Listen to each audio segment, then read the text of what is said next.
जरांगे पाटील बसलेला दुसरा दिवस आहे. काल आपण बघितलं तर CST असेल, तो भाग असेल, पूर्ण तिकडे मराठा मोर्चा होते. काय कसं काय बघताय अशा गोष्टीकडे? मराठा मोर्चा आणि ओबीसी असा एकत्रित वाद सुरू झालेला आहे. पूर्ण जातीपातीचं राजकारण या ठिकाणी नाही, मला असं वाटतं या सगळ्या गोष्टींची उत्तर तुम्हाला एकनाथ शिंदेच देऊ शकतात, मी नाही देऊ शकत.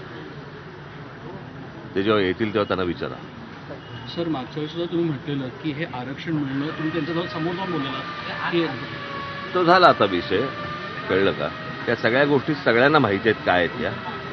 मला असं वाटतं याच्यावरचं उत्तर तुम्हाला जे मिळेल ते एकनाथ शिंदेच देऊ शकतील.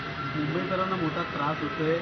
CST स्टेशन असेल, या बसेस असतील, सगळेच लोक अडकलेले आहेत. त्याचा फटका जो आहे तो आरक्षणाचा. मी पुन्हा माझ्याकडे ह्याचं एकच उत्तर आहे की जेव्हा एकनाथ शिंदे येतील त्यांना विचारा की मुंबईकरांना खूप त्रास होतोय. तर ते मागच्या वेळेला गेले होते ना तिकडे, बरोबर की नाही? नवी मुंबईला जाऊन त्यांनी प्रश्न सोडवला होता ना, मग हे परत का आलेत? या सगळ्या गोष्टींची प्रश्नाची उत्तर तुम्हाला एकनाथ शिंदेला विचारा. निवडणुका म्हटल्या तर झालं. अनेक पक्ष आपल्या तयारीला यश समाजाचं राज्यातल्या म्हणणं आहे की दोघं भाऊ चांगले आहेत, ते ब्रँड चांगला आहे.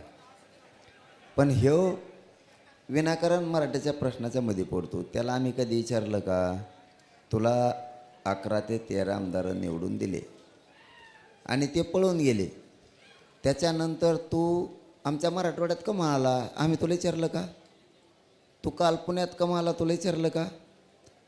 तो हे नाशिक सासरवडी, तू 50 बाऱ्या नाशिकला कमून येतो, आम्ही तुला विचारलं का? एक दिवस लोकसभेला सुद्धा तो हा गेम केला त्याच फडणवीसनं.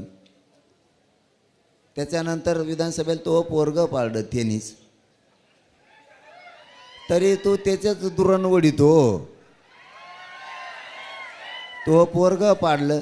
हे म्हणजे हे राज ठाकरे म्हणजे असं आहे, हे मानाला भुकालेलं पोरग आहे.